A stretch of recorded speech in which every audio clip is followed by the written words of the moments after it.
안녕하세요. 인생사연들 진행자입니다. 오늘도 제 채널에 방문해주셔서 감사합니다. 2026년 4월 24일 사연 시작하도록 하겠습니다. 5천만 원. 10년 밥과 생활비 다 포함이야. 부르는 만큼 줄 테니까 당장 도장 찍어. 남편은 시어머니가 생전에 누워 계시던 그 소파 위에서 젊은 여자를 옆에 앉힌 채 이혼 서류를 밀어냈습니다. 장례식을 마친 지 하루도 안 된 집에서요. 저는 10년 동안 시어머니의 대소변을 받아내며 제 30대를 통째로 갈아 넣은 사람이었습니다. 그런 저를 향해 그 여자는 입꼬리를 올리며 말했어요. 언니, 진짜 주인이 왔으니까 이제 그만 나가줄래? 저는 아무 말 없이 도장을 찍었습니다. 남편은 제가 겁먹고 찍은 줄 알았겠죠. 하지만 저는 알고 있었어요. 그 남자가 모르는 것이 하나 있다는 걸. 오늘의 사연 시작 전에 구독과 좋아요 눌러주시면 집안에 동기운과 행운이 가득할 겁니다. 10년. 그 세월을 어떻게 한마디로 설명할 수 있을까요? 저는 29에 시집와서 39이 될 때까지 중증 치매에 걸린 시어머니의 곁을 단 하루도 비우지 못했습니다. 새벽 3시에 시어머니가 이불 위에 대변을 보시면 저는 말없이 일어나 따뜻한 물수건으로 시어머니의 몸을 닦아드렸습니다. 낮에는 죽을 끓이고 약을 챙기고 욕창이 생기지 않도록 2시간마다 몸을 뒤집어 드렸죠. 남편 태주는 프랜차이즈 사업을 한다며 아침이면 정장을 빳빳하게 차려입고 나갔고 밤늦게야 술 냄새를 풍기며 돌아왔습니다. 병원비는 제때 보내주면서도 정작 시어머니 방에는 한 달에 한 번도 들어오지 않았어요. 시어머니가 돌아가신 날 요양병원 복도에서 저는 다리에 힘이 풀려 벽을 짚고 서 있었습니다. 장례식장으로 옮기는 동안 태주는 영정사진 옆이 아니라 복도 끝 비상구 앞에 서서 연신 휴대전화를 들여다보고 있었어요. 화면에 하트가 잔뜩 달린 메시지가 올라오는 걸 저는 분명히 봤습니다. 태준의 입꼬리가 슬며시 올라가는 것도요. 저는 이를 악물고 고개를 돌렸습니다. 어머니가 아직 차갑게 식지도 않았는데 그 앞에서 웃음이 나오는 사람이 바로 내 남편이라는 사실이 목구멍을 틀어막았습니다. 3일장을 치르는 내내 태주는 조문객들 앞에서만 잠깐 슬픈 척 눈을 찡그렸고 사람들이 돌아서면 바로 전화기를 꺼내 들었습니다. 저는 혼자서 빈소를 지키고 혼자서 국을 끓이고 혼자서 조문객의 절을 받았어요. 장례식장 한쪽 구석에서 몰래 밥을 먹는데 숟가락을 든 손이 자꾸만 떨려서 밥알이 바닥으로 흩어졌습니다. 장례식을 마친 다음 날 오후 저는 지칠 대로 지친 몸을 끌고 집 현관문을 열었습니다. 그런데 신발장 옆 바닥에 낯선 구두가 한 켤레 놓여 있었어요. 빨간 밑창에 반짝이는 까만 가죽. 저는 그 구두를 멍하니 내려다봤습니다. 여자 구두였습니다. 가슴이 철렁 내려앉았지만 저는 신뢰와도 신지않은 채 거실로 걸어갔습니다. 그리고 저는 그 광경을 봤어요. 시어머니가 생전에 늘 누워 계시던 큰 소파 위에서 태준이 젊은 여자와 함께 있었습니다. 태준이 늘 동업자라며 이름만 흘렸던 그 여자, 이유라.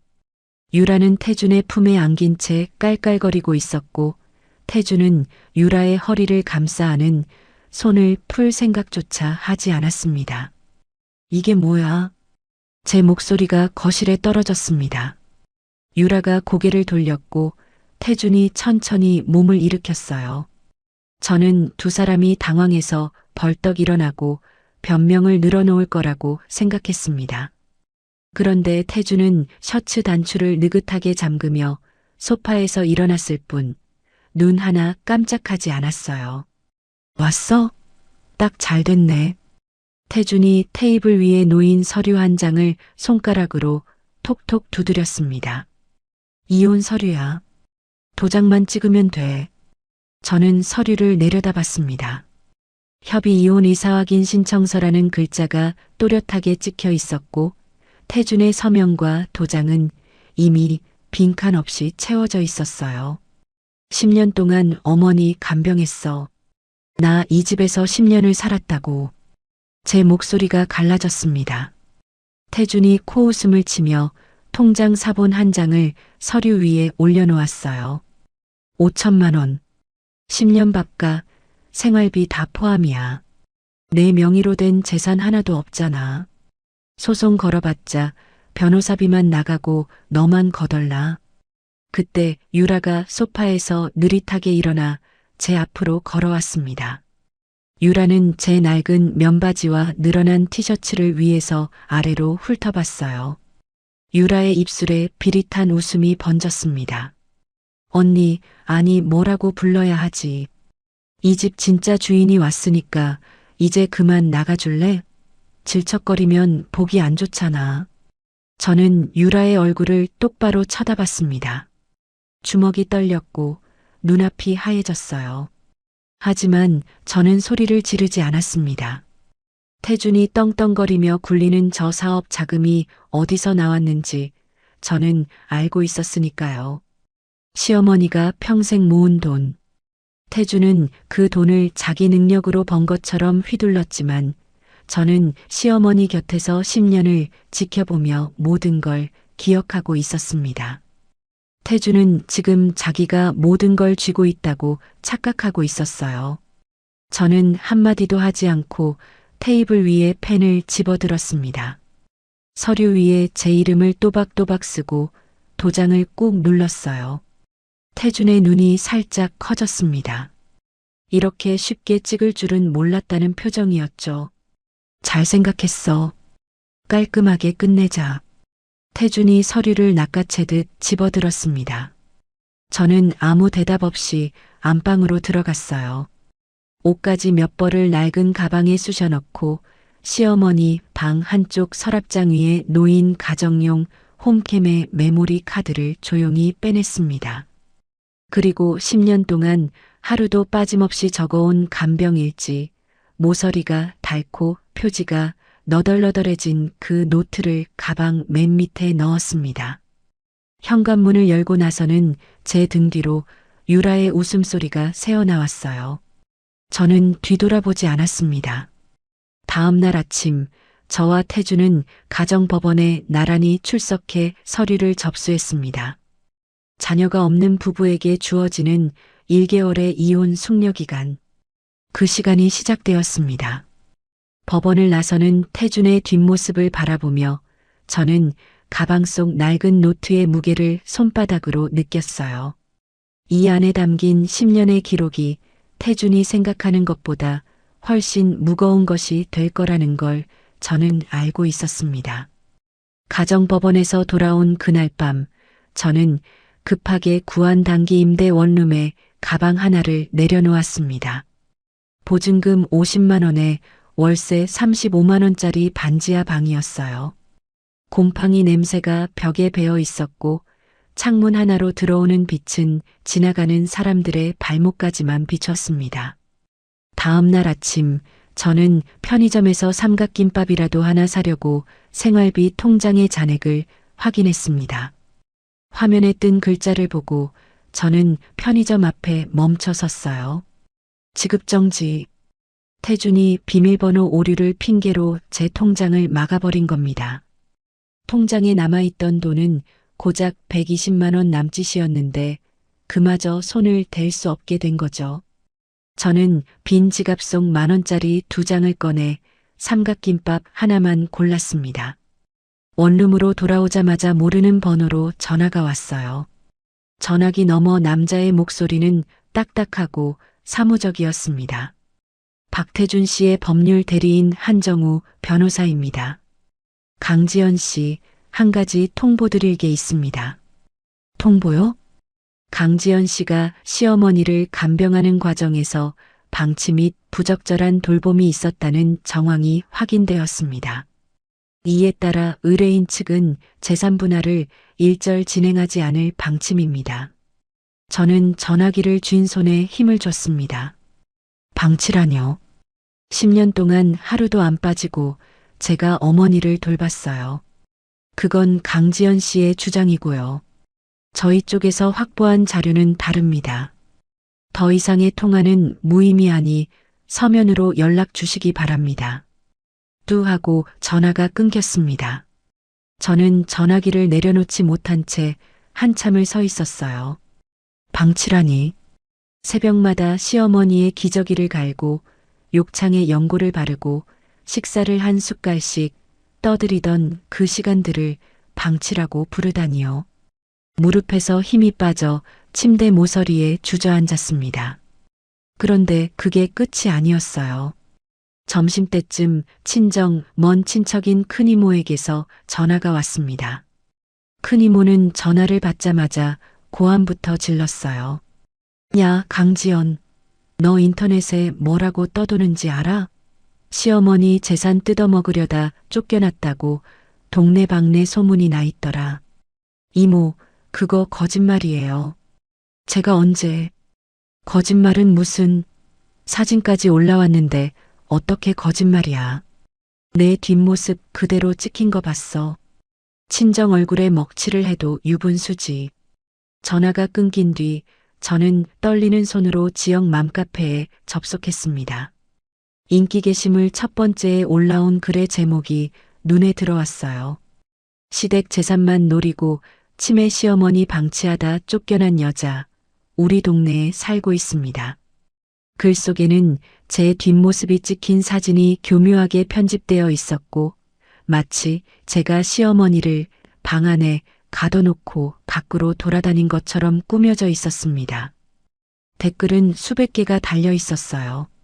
저를 폐륜녀라 부르고 감옥에 보내야 한다고 떠들고 있었죠. 유라의 짓이라는 걸 저는 바로 알았습니다.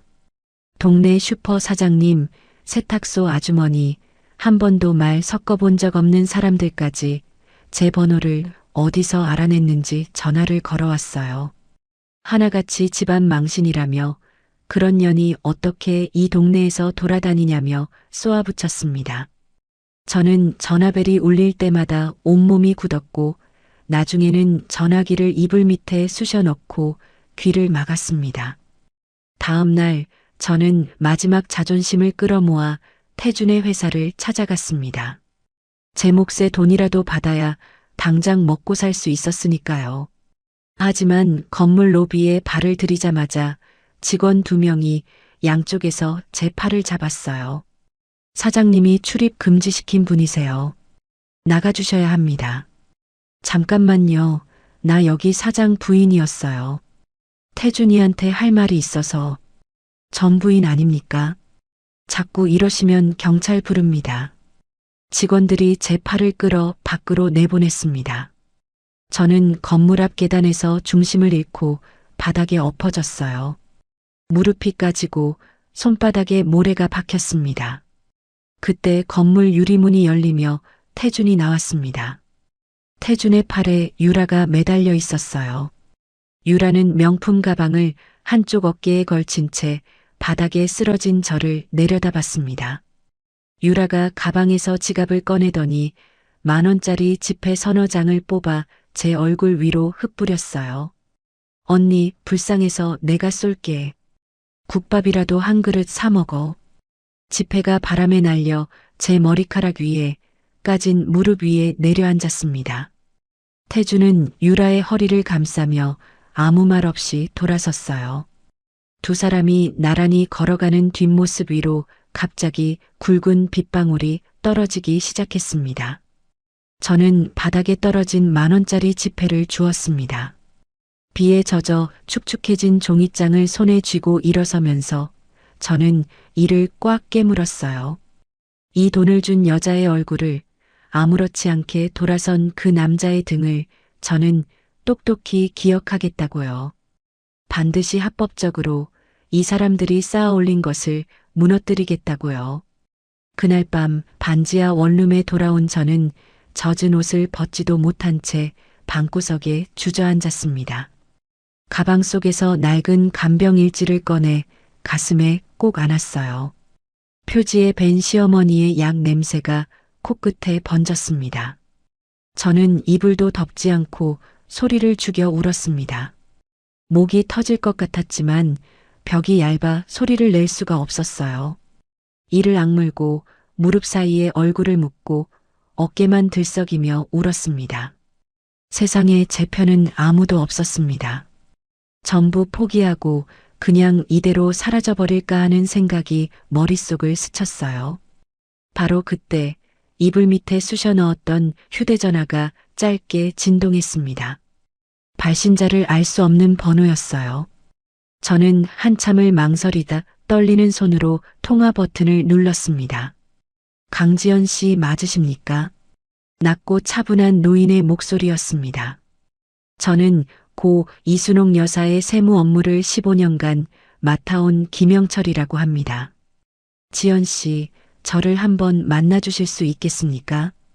돌아가신 어머님이 지연 씨에게 남기신 것이 있습니다. 저는 젖은 간병일지를 가슴에 안은 채 전화기 너머의 목소리에 숨을 멈췄습니다. 김세무사에게 전화를 받은 지 3일 뒤 저는 지하철을 2번 갈아타고 낡은 오피스텔 3층에 있는 세무사 사무실을 찾아갔습니다. 문을 열자 백발의 노인이 자리에서 일어났어요. 구겨진 양복에 두꺼운 돋보기 안경을 쓴 김세무사는 제 얼굴을 보더니 입술을 꾹 다물었습니다. 많이 고생하셨구먼. 앉으세요. 김세무사가 맞은편 의자를 손으로 가리켰습니다. 저는 말없이 자리에 앉았어요. 김세무사의 책상 위에는 누런 서류 봉투 하나가 놓여 있었습니다. 봉투가 묵직해 보였어요. 지연 씨, 돌아가신 어머님 이순옥 여사. 내가 그분 세무일을 15년째 맡아왔어요. 김세무사가 돋보기 안경을 벗으며 말했습니다.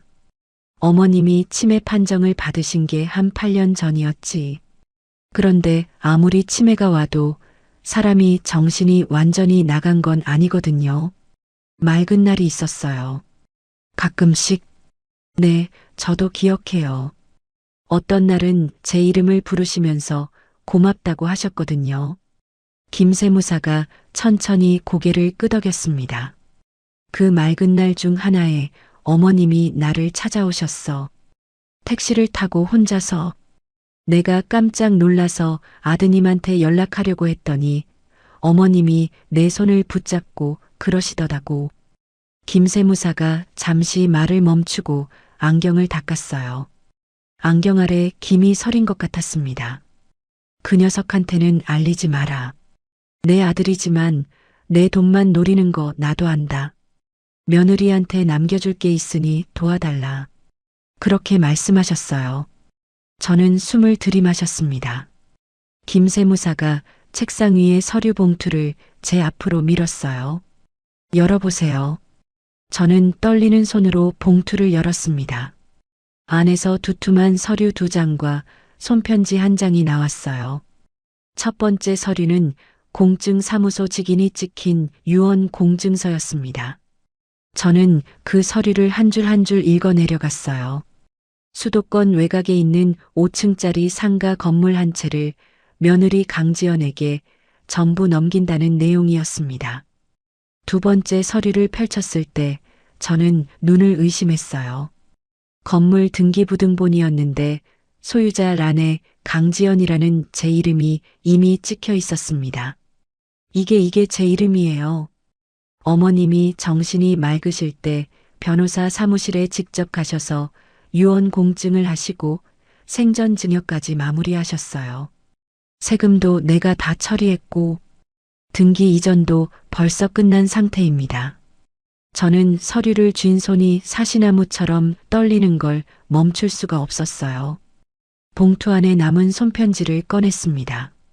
시어머니의 글씨는 삐뚤삐뚤했지만 또박또박 힘을 줘 쓴 흔적이 보였어요. 지연아, 미안하다. 내 젊은 시절을 이 늙은 것 때문에 다 쓰게 해서 미안하다. 태준이가 너를 버릴 거다. 그 녀석 눈에 딴 여자가 들어온 거 나도 안다.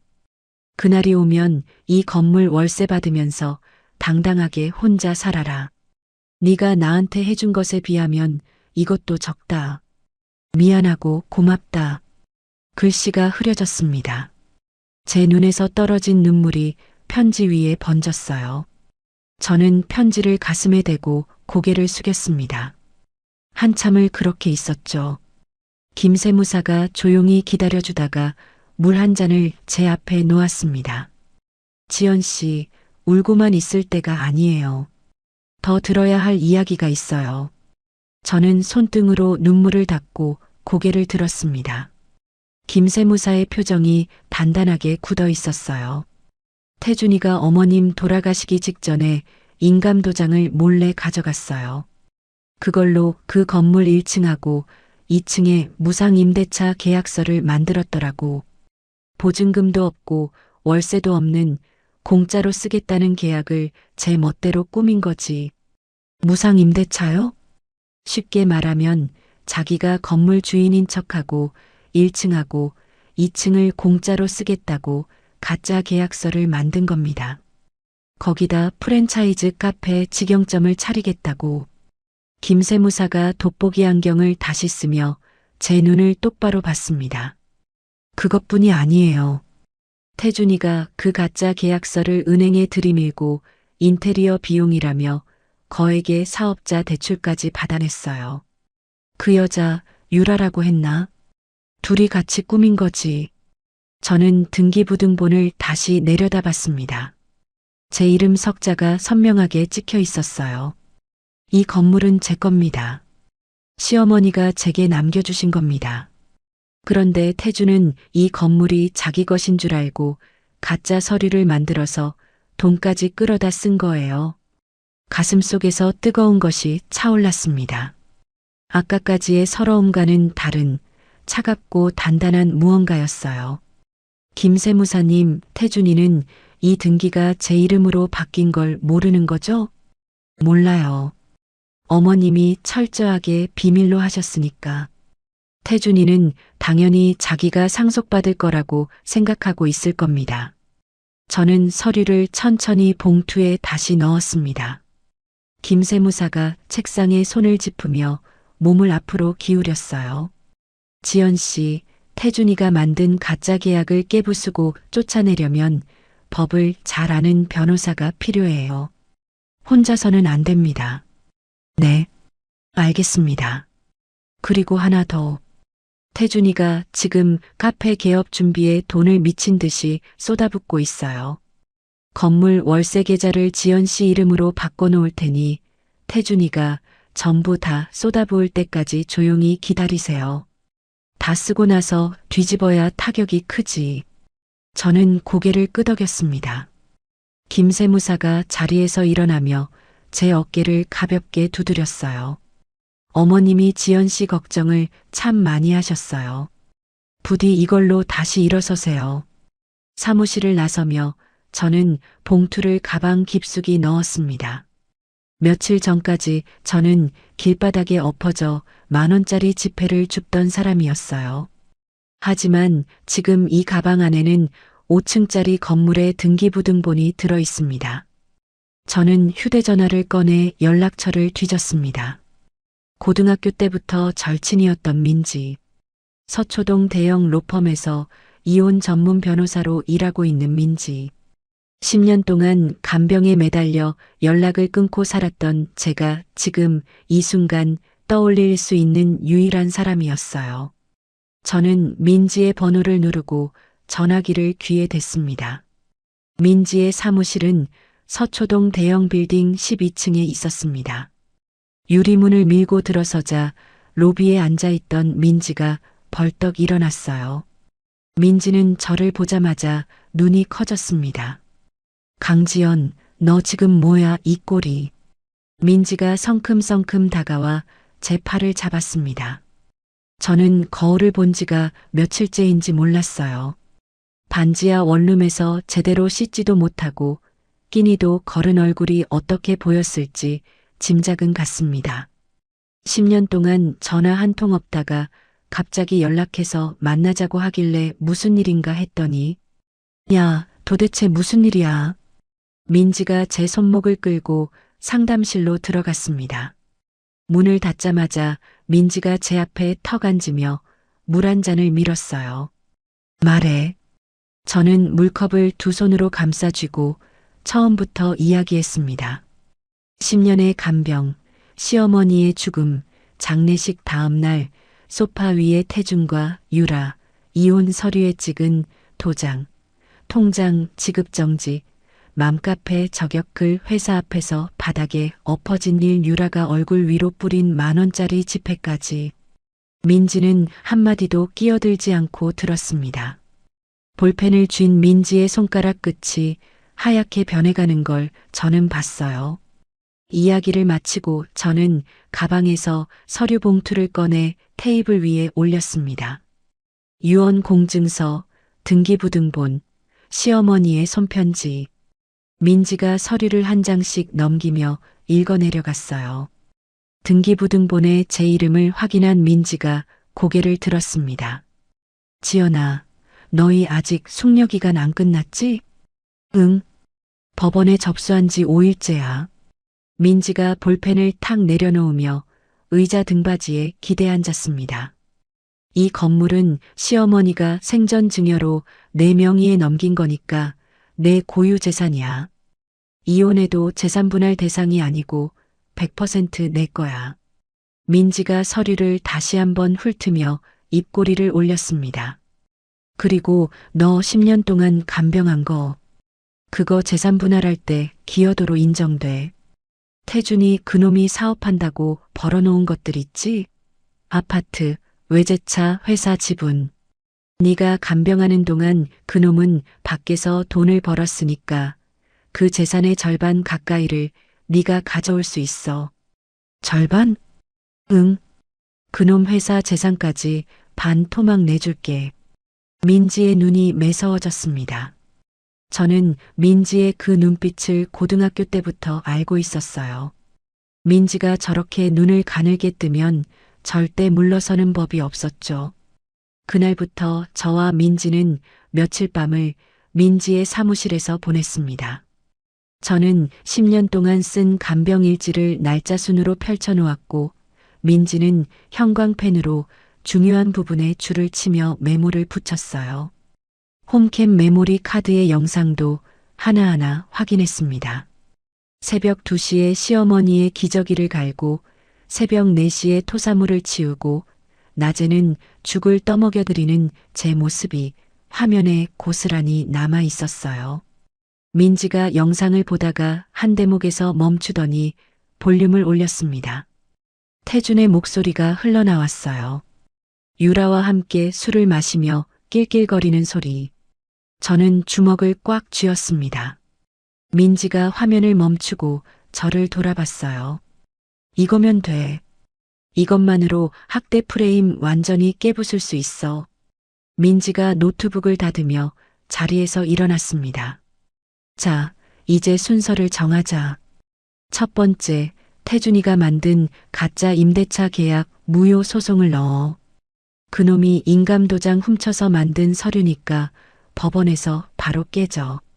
동시에 건물에서 나가라는 명도 소송도 같이 걸어. 민지가 화이트보드에 순서를 적어 내려갔습니다. 두 번째, 태준이 아파트하고 외제차에 가압류 걸어서 꼼짝 못하게 묶거나. 세 번째, 유라 상대로 위자료 청구. 네 번째, 이혼 재산분할 소송. 10년 간병 기여도 전부 들이밀어서 그놈 재산 뜯어내. 그런데 민지야, 태준이가 지금 카페 개업 준비하고 있거든. 김세무사님이 다 쏟아부을 때까지 기다리라고 하셨어. 민지가 화이트보드 앞에서 돌아서며 고개를 끄덕였습니다. 맞아. 지금 당장 들이치면 안 돼. 그놈이 대출금까지 전부 인테리어에 쏟아붓고 카페 오픈날 손님까지 잔뜩 불러놓은 그 타이밍에 터뜨려야 해. 그래야 한 푼도 못 건져. 민지가 제 앞에 다시 앉으며 두 손을 모았어요. 가오픈 파티 날짜가 언제야? 김세무사님 말로는 숙려기간 끝나는 날 즈음이래. 태준이가 그날에 맞춰서 준비하고 있다고. 숙려기간 마지막 날에 카페 오픈이라. 타이밍이 딱이네. 민지가 웃었습니다. 하지만 그 웃음은 따뜻한 게 아니라 칼날 같은 거였어요. 소송 준비를 마무리하던 어느 저녁, 민지가 커다란 종이 쇼핑백 하나를 들고 사무실에 들어왔습니다. 안에는 감색 정장 한 벌이 들어 있었어요. 이거 입어. 이게 뭐야? 법정 싸움은 기세가 절반이야. 너 지금 반지하에서 끼니도 걸으면서 쪼그라들어 있으면 안 돼. 내일부터 너는 피해자가 아니라 5층짜리 건물 주인이야. 그렇게 행동해. 저는 쇼핑백을 받아들었습니다. 민지가 제 어깨를 양손으로 잡으며 말했어요. 지연아, 울지 마. 이제부터는 웃으면서 밟아. 그 뒤로 저와 민지는 태준과 유라가 카페 오픈에 모든 걸 쏟아붓기만을 조용히 기다렸습니다. 태준이 지역 유지들과 상인들에게 초대장을 돌리고 유라가 화환 주문을 하고 수억 원짜리 인테리어 공사가 마무리되어 가는 소식을 김세무사가 하나씩 전해줬어요. 가오픈 전날 밤 민지에게서 전화가 왔습니다. 지연아, 법원에서 방금 결정문 나왔어. 가짜 계약 효력 정지시키는 가처분이랑 퇴거 명령 내용 증명 다 왔어. 저는 전화기를 쥔 채 창밖을 바라봤습니다. 내일이면 숙려기간이 꽉 차는 날이었어요. 내일 정장 입고 와. 서류는 내가 다 챙겨놓을게. 응, 내일 보자. 전화를 끊고 저는 옷걸이에 걸어둔 감색 정장을 바라봤습니다. 내일 저는 그 건물 앞에 설 겁니다. 이혼 서류에 도장을 찍은 지 정확히 한 달째 되는 날이었습니다. 저는 감색 정장의 단추를 하나하나 잠그고 거울 앞에 섰어요. 반지하 원룸의 작은 거울에 비친 제 얼굴은 한 달 전과 달랐습니다. 광대뼈가 도드라지고 볼이 꺼져 있었지만 눈빛만은 또렷했어요. 민지가 보낸 차가 원룸 앞에 도착했고 저는 가방 안에 등기부등본과 서류 봉투가 들어있는 걸 다시 한번 확인한 뒤 차에 올랐습니다. 민지는 조수석에서 두툼한 서류 봉투를 무릎 위에 올려놓은 채 저를 기다리고 있었어요. 떨려? 아니, 거짓말하지 마. 나도 떨려. 민지가 짧게 웃으며 서류 봉투를 톡톡 두드렸습니다. 근데 떨리는 건 우리만 되면 돼. 저 안에 있는 놈들이 떠는 꼴은 오늘 내가 만들어줄게. 차가 상가 건물 앞에 멈춰 섰을 때 저는 1층 카페 앞의 풍경을 보고 입술을 꽉 깨물었습니다. 정문 양쪽으로 화환이 늘어서 있었어요. 박태준 대표님의 성공적인 오픈을 축하합니다.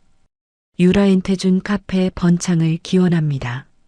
화환 리본에 적힌 이름들 사이로 정장을 입은 하객들이 웃으며 안으로 들어가고 있었습니다. 유리창 너머로 반짝이는 샹들리에와 대리석 테이블이 보였어요. 수억 원을 쏟아부었다는 김세무사의 말이 눈앞에서 확인되는 순간이었죠. 가자. 민지가 먼저 차에서 내렸습니다. 저도 뒤따라 내려 정문 앞에 섰어요. 유리문 안쪽에서 샴페인 잔이 부딪히는 소리가 새어나왔습니다. 저는 숨을 한번 깊이 들이마시고 문을 밀었습니다. 카페 안은 사람들로 북적였어요. 한쪽 벽면에는 그랜드 오픈이라고 적힌 대형 현수막이 걸려 있었고 테이블마다 고급 디저트가 접시째 쌓여 있었습니다.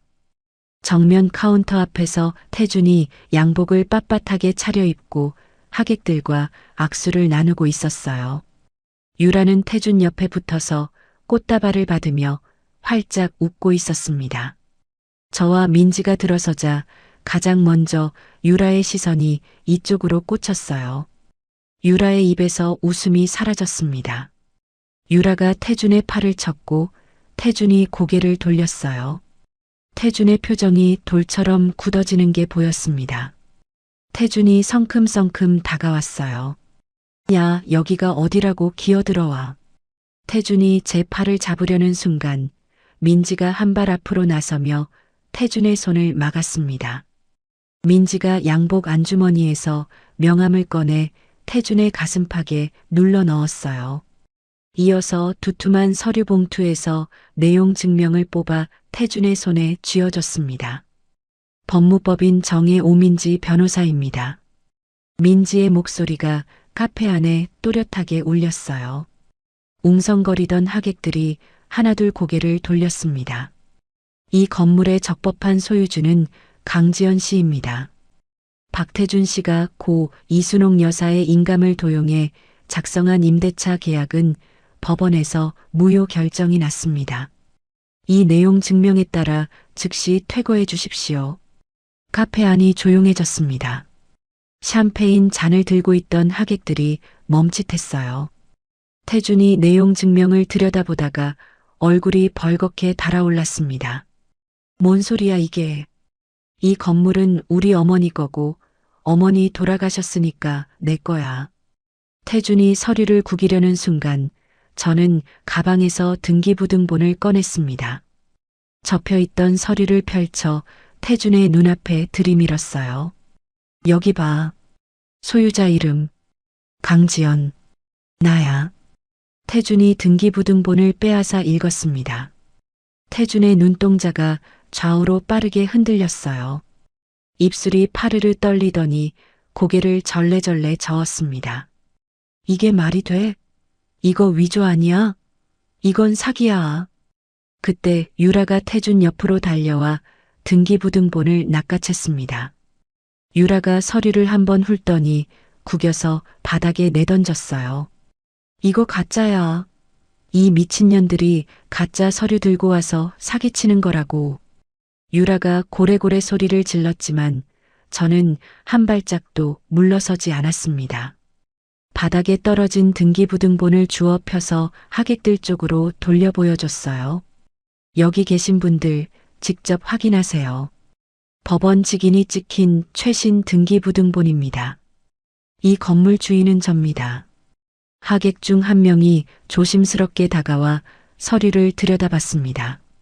서류를 본 그 사람이 옆 사람에게 고개를 끄덕이자 카페 안에 수군거리는 소리가 퍼지기 시작했어요. 저는 태준을 똑바로 쳐다봤습니다. 태준아, 어머니가 치매 걸려서 10년을 누워 계실 때 너는 병원에 한 번도 안 왔어. 그런데 돌아가시기 직전에 인감도장은 챙겨갔더라.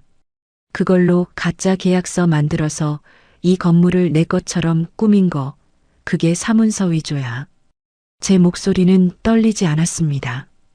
한 달 동안 준비한 말이었으니까요. 카페 안의 공기가 얼어붙었어요. 태준의 주변에 서 있던 지인들이 한 발씩 뒤로 물러났습니다. 방금 전까지 태준에게 축하한다며 악수를 건네던 사람들이 서로 눈치를 보며 입을 다물었어요. 화려한 오픈 파티가 순식간에 싸늘해졌습니다. 태준의 무릎이 꺾였습니다. 태준이 제 앞까지 다가와 두 손을 모았어요. 지연아, 잠깐. 우리 대화로 풀자. 제발 한 번만. 저는 주머니에서 접어둔 10,000원짜리 지폐 서너 장을 꺼냈습니다. 한 달 전 비 오는 길바닥에서 주웠던 바로 그 돈이었어요.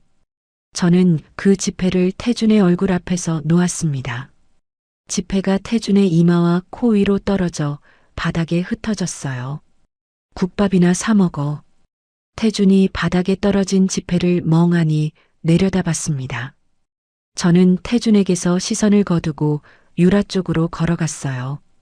유라는 아까의 기세가 사라진 채 하얗게 질려 서 있었습니다. 저는 서류 봉투에서 소장 부본을 한 장 꺼내 유라의 손에 쥐어줬습니다. 이건 오늘자로 법원에 접수된 위자료 소장이야. 남의 살림 빼앗아서 쌓아 올린 가짜 인생, 오늘부터 무너지는 거야. 유라의 손이 떨려 서류가 바스락거렸어요. 유라가 입을 열었지만 아무 소리도 나오지 않았습니다. 하객들이 하나둘 자리를 떠나기 시작했어요. 누군가는 화환 뒤로 몰래 빠져나갔고 누군가는 대놓고 얼굴을 찌푸리며 문을 열고 나갔습니다. 테이블 위에 줄지어 놓인 마카롱과 케이크 조각들 위로 아무도 손을 뻗지 않았어요. 저는 마지막으로 카페 안을 한번 둘러봤습니다. 바닥에 주저앉은 태준, 그 옆에서 사색이 된 유라. 두 사람의 그 꼴을 내려다보는데 가슴속에서 10년 동안 쌓인 것이 한꺼번에 빠져나가는 것 같았어요. 저는 웃었습니다. 오랜만에 시원하게 웃었어요. 내일 아침에 법원 집행관하고 같이 올 테니까 그때까지 짐 정리해도. 저는 돌아서서 카페 문을 밀고 밖으로 나왔습니다. 저녁 바람이 땀이 밴 이마를 식혀줬어요. 민지가 제 옆에 나란히 서며 어깨를 부딪혔습니다. 잘했어. 저는 대답 대신 깊게 숨을 내쉬었습니다. 명도 집행 절차를 밟기 시작한 지 며칠 뒤 저는 아침에 눈을 뜨자마자 휴대전화를 확인하는 버릇이 생겼습니다. 그날도 화면을 켜는데 알림이 수십 개 쌓여 있었어요. 맘카페 알림, 문자 알림, 부재중 전화. 가슴이 덜컥 내려앉았습니다. 맘카페에 접속하자 인기 게시물 상단에 새 글이 올라와 있었어요. 치매 걸린 시어머니를 폭행하고 건물을 빼앗은 악마 며느리의 실체를 공개합니다. 글 아래에는 영상이 하나 첨부되어 있었습니다. 재생 버튼을 누르자 홈캠 화면이 떴어요. 시어머니가 새벽에 발작을 일으키셔서 침대에서 떨어지려는 장면이었습니다. 저는 그때 시어머니가 바닥에 부딪히시면 뼈가 부러질까봐 온몸으로 끌어안고 버텼어요. 그런데 영상은 제가 시어머니를 끌어안는 부분만 딱 잘라서 마치 제가 시어머니를 억지로 붙잡고 흔드는 것처럼 편집되어 있었습니다. 유라였습니다. 카페 오픈이 날아가고 수억 원의 빚을 떠안게 된 유라가 상가 입주민 단톡방과 맘카페에 동시에 이 영상을 올린 거였어요. 댓글이 이미 수백 개가 달려 있었습니다. 저런 년이 건물주라니 소름. 노인 학대범이 돌아다니고 있는데 경찰은 뭐하냐? 저 건물 세입자들 불쌍하다. 불매합시다. 저는 화면을 내리다가 손가락을 멈췄어요. 더 읽으면 안 될 것 같았습니다. 그날 오후부터 전화가 빗발쳤어요. 건물 3층에서 네일숍을 하는 사장님이 먼저 전화를 걸어왔습니다. 사장님, 저 3층 세입자 박미영인데요. 맘카페에 글 올라온 거 보셨죠? 손님들이 다 취소하고 있어요. 항해 전화가 하루에 20통씩 와요. 이러면 장사를 못하니까 보증금 빼주시든지 월세를 깎아주시든지 해주셔야 합니다. 박 사장님, 그 영상은 조작된 거예요. 제가 시어머니를 때린 게 아니라. 저는 그런 거 모르겠고요. 당장 장사가 안 되니까 말씀드리는 겁니다. 전화가 끊기기 무섭게 4층 학원 원장에게서도 같은 내용의 전화가 왔어요. 5층 사무실 세입자까지 연락이 왔습니다. 세 사람 모두 같은 말을 했어요. 불매운동 때문에 손님이 끊겼으니 당장 조치를 해달라고. 태준도 가만히 있지 않았습니다. 그날 저녁 뉴스 알림이 떴는데 태준이 관할 경찰서에 출석해 인터뷰를 하는 장면이 지역 뉴스에 나왔어요. 태준은 카메라 앞에서 고개를 숙이고 있었습니다. 저는 전처가 어머니를 학대하는 걸 알면서도 막지 못한 죄인입니다. 건물 명의가 넘어간 것도 전처가 치매에 걸린 어머니를 협박해서 빼앗은 겁니다. 경찰에 정식으로 고소장을 접수했습니다. 저는 화면을 보다가 휴대전화를 이불 위에 내던졌습니다. 손톱이 손바닥에 박힐 만큼 주먹을 쥐었어요. 다음 날은 더 심했습니다. 건물 앞에 사람들이 모였어요. 맘카페 글에 분노한 동네 주민 17명이 피켓을 들고 서 있었습니다. 폐륜녀 퇴출, 노인 학대범 OUT, 한 아주머니가 달걀을 건물 유리벽에 던졌어요. 노란 노른자가 흘러내리는 걸 저는 건물 복도 안에서 지켜봤습니다. 그날 밤 경찰서에서 공식 출석 요구서가 왔습니다. 노인 학대 및 사기 혐의, 피의자 강지연. 서류를 읽는데 글자가 눈에 들어오지 않았어요. 며칠 전까지 저는 건물을 되찾아 당당하게 서 있었는데 순식간에 범죄자가 되어 있었습니다. 엎친 데 덮친 격으로 맘카페에서 제 친정 식구들의 이름과 사는 곳까지 퍼지기 시작했어요. 시골에 계신 어머니에게까지 모르는 번호로 욕설 전화가 갔다는 걸 알게 된 건 언니가 울면서 보낸 문자 때문이었습니다. 지연아, 엄마가 전화 받고 쓰러지셨어. 너 도대체 무슨 일이야? 저는 그 문자를 읽고 휴대전화를 바닥에 내려놓았습니다. 무릎을 끌어안고 벽에 등을 기댔어요. 매일 밤 모르는 번호로 문자가 왔습니다. 꺼져라 패륜녀. 너 같은 년은 죽어야 돼. 저는 전화기 화면이 켜질 때마다 심장이 쪼그라들었고 잠을 자다가도 진동 소리에 벌떡 일어났어요. 눈 밑에 시커먼 그림자가 내려앉았고 밥을 먹으면 바로 올라왔습니다. 그 틈을 노린 듯 태준의 변호사에게서 내용 증명이 왔어요. 저는 봉투를 뜯어 안에 서류를 읽었습니다. 명도 소송을 취하하고 건물을 박태준 명의로 재이전할 경우 노인 학대 고소를 취하하겠다. 서류를 쥔 손이 떨렸습니다. 건물을 내놓으면 고소를 취하해 주겠다는 거였어요. 내가 시어머니에게 받은 유일한 것을 포기하면 범죄자 딱지를 떼어주겠다는 뜻이었죠. 저는 텅 빈 건물 복도에 혼자 서서 창밖을 내다봤습니다. 1층 유리벽에 말라붙은 달걀 자국이 보였고 건물 앞 인도에는 아직 찢어진 피켓 조각이 굴러다녔어요.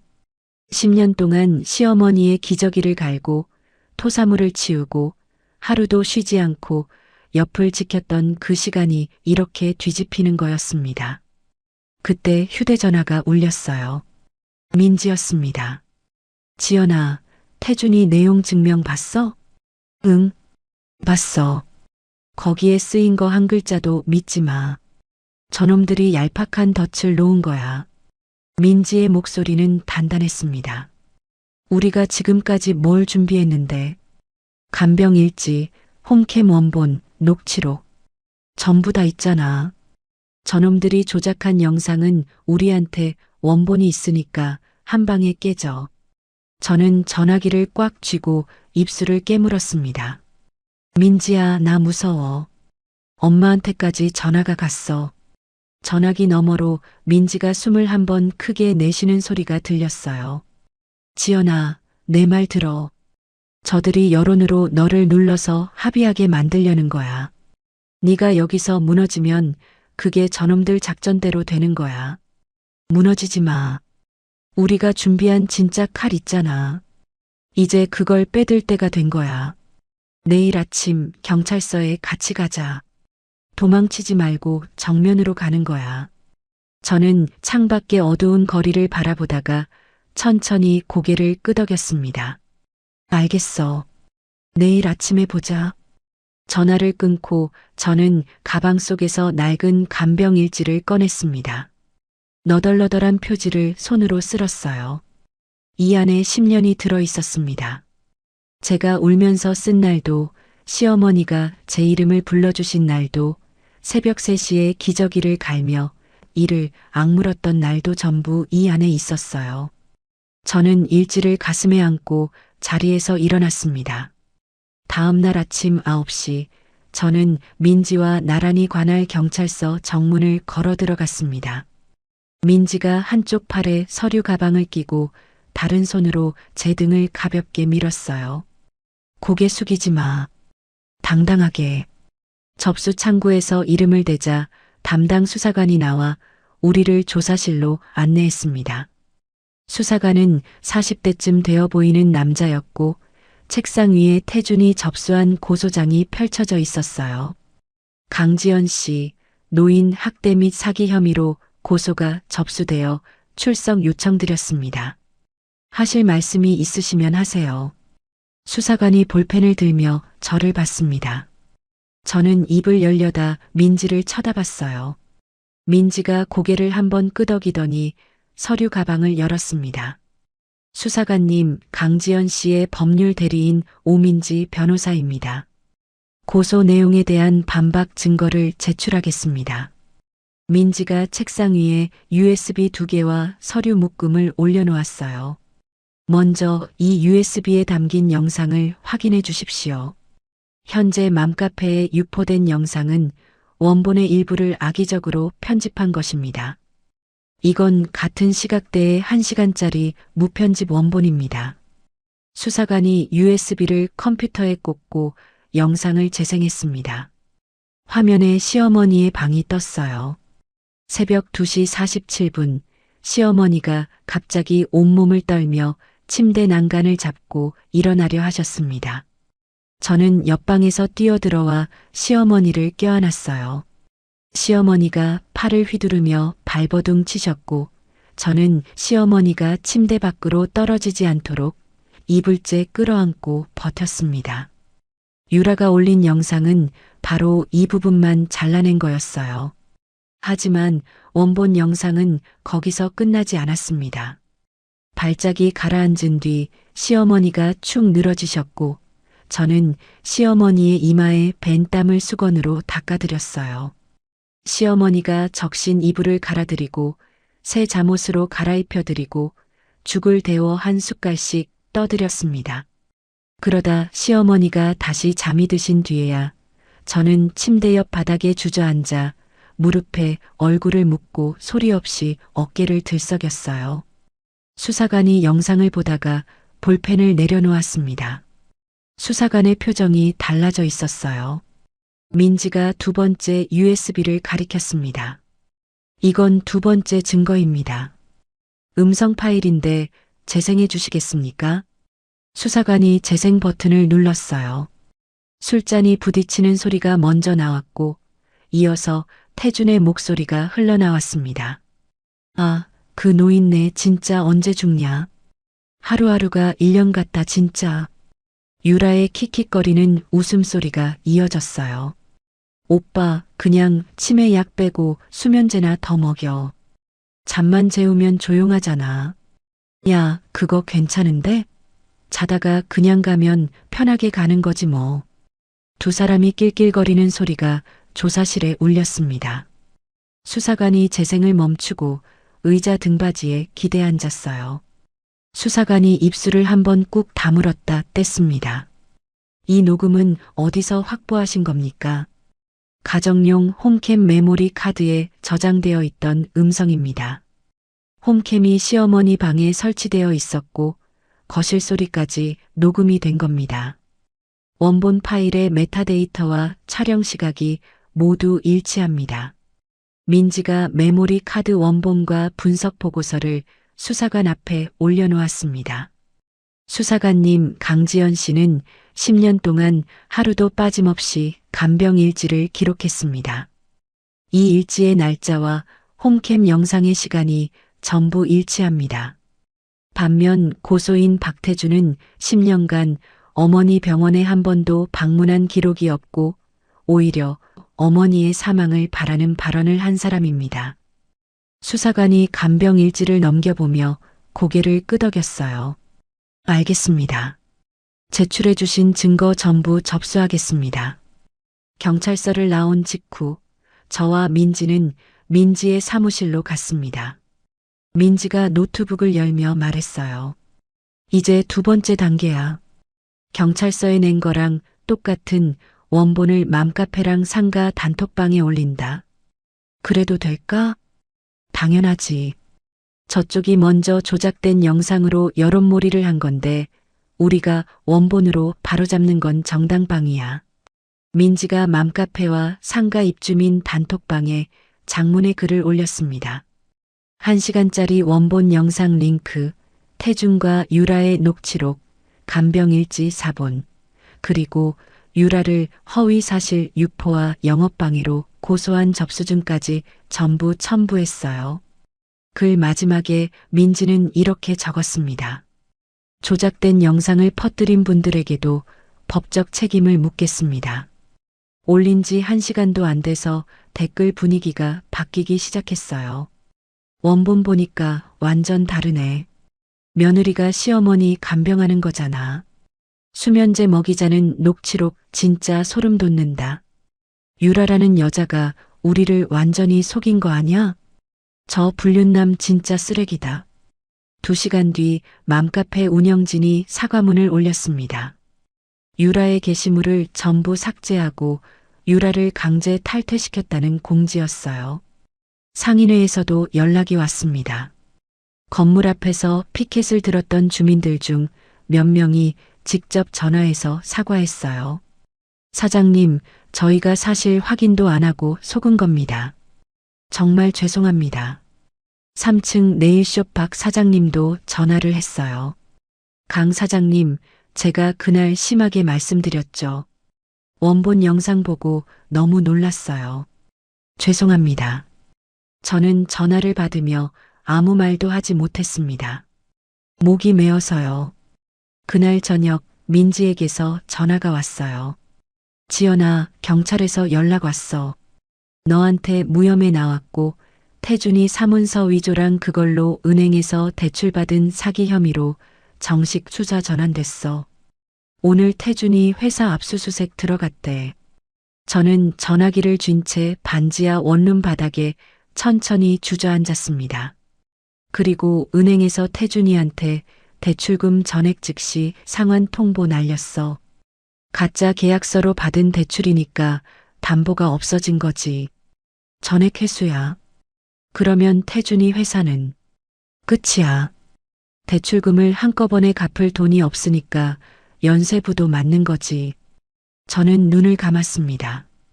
한 달 전 빗속에서 10,000원짜리 지폐를 줍던 그 순간이 떠올랐어요. 그때 저는 이를 악물며 맹세했었죠. 합법적으로 무너뜨리겠다고. 민지야. 응. 고마워. 뭘. 내일 밥이나 사. 전화를 끊고 저는 벽에 등을 기댄 채 천장을 올려다봤습니다. 유라는 명예훼손 조사를 받으러 경찰서에 출석하는 길에 동네 주민들에게 둘러싸여 욕을 들었다는 소식을 나중에 들었어요. 유라는 그날 밤 짐을 싸서 어디론가 사라졌습니다. 저는 가방에서 간병일지를 꺼냈어요. 너덜너덜한 표지를 손바닥으로 천천히 쓸었습니다. 이 노트 한 권이 저를 지켜줬어요. 시어머니가 남겨주신 건물과 10년 동안 하루도 빠지지 않고 쓴 이 기록이 결국 저를 일으켜 세운 겁니다. 1년이 흘렀습니다. 저는 단정한 감색 원피스에 얇은 카디건을 걸치고 법원 정문을 걸어 들어갔어요. 민지가 제 옆에서 서류 가방을 들고 나란히 걸었습니다. 떨려? 아니, 이번엔 진짜 안 떨려. 민지가 피식 웃었어요. 나도. 형사 재판정 방청석에 앉자 정면에 피고인석이 보였습니다. 잠시 뒤 옆문이 열리고 태준이 교도관 2명 사이에 끼어들어왔어요. 수의를 입은 태준은 1년 전의 태준이 아니었습니다. 광대뼈가 툭 튀어나왔고 눈 밑에 시커먼 그림자가 내려앉아 있었어요. 빳빳하게 정장을 차려입고 카페 오픈 파티에서 악수를 돌리던 그 사람의 흔적은 어디에도 없었습니다. 태준이 방청석을 훑다가 저와 눈이 마주쳤어요. 태준의 입술이 파르르 떨렸지만 저는 시선을 거두지 않았습니다. 태준이 먼저 고개를 숙였어요. 판사가 자리에 앉고 재판이 시작되었습니다. 판사가 서류를 넘기며 입을 열었어요. 피고인 박태준, 사문서 위조 및 동행사, 사기 혐의에 대해 유죄를 인정합니다. 재판정이 조용해졌습니다. 피고인은 고 이순옥 여사의 인감도장을 무단으로 사용하여 허위 임대차 계약서를 작성하였고 이를 금융기관에 제출하여 부당하게 대출금을 수령하였습니다. 판사가 태준을 똑바로 바라봤어요. 피고인 박태준에게 징역 2년 6개월을 선고합니다. 나무 망치가 탁 내려찍혔습니다. 태준의 무릎이 꺾였어요. 피고인 서감 난간을 잡으려다 손이 미끄러졌고 태준은 그대로 바닥에 주저앉았습니다. 교도관 2명이 양쪽에서 태준의 팔을 잡아 일으켜 세웠어요. 태준이 끌려나가면서 한 번 더 방청석을 돌아봤습니다. 태준의 눈가가 젖어 있었어요. 저는 그 눈을 마지막까지 바라보다가 시선을 거뒀습니다. 재판정을 나오자 민지가 서류 가방에서 판결문 사본을 꺼내 제게 건넸어요. 형사 끝났고 민사도 다 정리됐어. 재산분할 승소 판결문 여기 있어. 10년 간병 기여도 전부 인정받았어. 유라는? 실형은 면했는데 위자료 소송이랑 명예훼손 소송 전부 패소했어. 배상금이 억 단위로 나왔는데 낼 돈이 없대. 사채까지 끌어다 쓴 게 발목 잡혀서 파산 신청도 법원에서 안 받아줬고. 민지가 어깨를 으쓱했습니다. 태준이 아파트 보증금, 외제차, 유라 명품들까지 전부 압류해서 경매 넘겼어. 내 몫으로 다 들어올 거야. 저는 판결문을 접어 가방에 넣으며 법원 계단을 내려왔습니다. 4월의 햇살이 얼굴 위로 내려앉았어요. 따뜻했습니다. 그날 오후 저는 시어머니가 모셔진 수목장을 찾아갔어요. 산 중턱에 심긴 소나무 아래 시어머니의 이름이 적힌 작은 표지석이 있었습니다. 저는 길가에서 꺾어온 들꽃 한 다발을 표지석 앞에 내려놓았어요. 시어머니가 살아계실 때 마당에 핀 들꽃을 보시면 좋아하셨거든요. 정신이 맑으신 날에는 제 손을 잡고 저 꽃 이름이 뭐냐고 물으셨었죠. 저는 표지석 앞에 쪼그려 앉아 한참을 가만히 있었습니다. 어머니, 건물 잘 지키고 있어요. 어머니가 남겨주신 거 아무도 못 빼앗아 갔어요. 바람이 소나무 가지를 흔들었어요. 저는 눈을 감았다 떴습니다. 고맙습니다, 어머니. 수목장을 나와 건물로 향했습니다. 1층은 한 달 전부터 공사가 한창이었어요. 태준이 카페를 차리려다 망한 그 자리를 저는 동네 어르신들과 치매 환자 가족들이 편하게 쉴 수 있는 돌봄 공간으로 꾸미고 있었습니다. 벽에는 연한 살구색 페인트를 칠했고 한쪽에 작은 탁자와 의자들을 놓았어요. 입구 옆 액자에 시어머니의 사진을 한 장 걸어뒀습니다. 사진 속 시어머니가 환하게 웃고 계셨어요. 3층 네일숍 박 사장님이 1층에 내려와 공사 현장을 구경하다가 저를 보고 손을 흔들었습니다. 강 사장님, 여기 다 되면 우리 엄마도 데려와도 돼요? 우리 엄마도 요새 깜빡깜빡하셔서. 그럼요. 언제든 오세요. 오해가 풀린 뒤 상인들과 주민들은 오히려 저를 적극적으로 도와줬어요. 4층 학원 원장님은 어르신들 글씨 교실을 자원봉사로 열겠다고 했고 5층 사무실 세입자는 무료 법률 상담을 해주겠다고 나섰습니다. 건물 상가에 손님이 다시 늘기 시작했고 월세도 빠지지 않고 들어왔어요. 저는 그 사이에 요양보호사 자격증 시험을 봤습니다. 10년 동안 시어머니를 돌보며 몸에 밴 것들이 시험장에서 고스란히 나왔어요. 합격 통지서를 받던 날 저는 시어머니의 사진 앞에 통지서를 올려놓고 한참을 서 있었습니다. 그날 저녁 민지와 동네 한적한 식당에 마주 앉았어요. 민지가 소주 2잔을 따르며 한 잔을 제 앞에 밀었습니다. 야, 강지연. 1년 전 이맘때 네가 빗속에서 10,000원짜리 줍고 있던 거 기억나? 기억 안 나면 사람이 아니지. 근데 지금은? 저는 소주잔을 들어 올렸어요. 1년 전에 저와 지금의 저는 같은 사람이었지만 앉아있는 자리가 달랐습니다. 반지하 원룸 바닥이 아니라 따뜻한 식당에서 친구와 마주보고 앉아 있었어요. 지금은 괜찮아. 민지와 잔을 부딪혔습니다. 맑은 소리가 났어요. 저는 소주를 한 모금 마시고 창밖을 바라봤습니다. 퇴근길 사람들이 지나가고 가로등 불빛이 하나둘 켜지는 평범한 저녁이었어요. 10년 동안 새벽마다 시어머니의 기저귀를 갈고 욕창에 연고를 바르고 죽을 한 숟갈씩 떠들이며 적은 간병일지. 그 너덜너덜한 노트 한 권이 결국 저를 지켜줬습니다. 버려진 시간이라고 생각했던 그 10년이 법정에서 저를 세워주고 저를 짓밟으려 했던 사람들을 무너뜨린 방패가 된 거예요. 창밖의 따뜻한 거리를 바라보다가 저는 문득 지금쯤 차가운 감방에 누워있을 태준의 모습을 떠올렸습니다. 1년 전 테이블 위로 이혼 서류를 밀어내며 제게 윽박지르던 그 얼굴이요. 오늘 법정에서 바닥에 주저앉던 그 얼굴이 겹쳐졌어요. 저는 소주잔을 내려놓고 옅은 미소를 지었습니다. 부르는 만큼 줄 테니 도장 찍으라며 나를 비웃었던 당신. 그 오만한 대가가 어떤 건지 이제 잘 알겠지. 민지가 제 얼굴을 보더니 고개를 저었어요. 야, 무슨 혼잣말이야. 아니, 아무것도 아니야. 저는 웃으며 잔을 다시 들었습니다. 창밖으로 봄바람이 불어왔어요. 여러분, 10년이라는 시간은 누구에게나 긴 세월입니다. 그 세월 동안 지연은 단 한 번도 자기 자신을 위해 돈을 쓰거나 친구를 만나거나 편하게 잠든 적이 없었어요. 새벽마다 일어나 기저귀를 갈고 죽을 끓이고 욕창에 연고를 바르던 그 시간들을 남편은 밥값이라 불렀습니다. 하지만 세상에 사라지는 진심은 없었어요.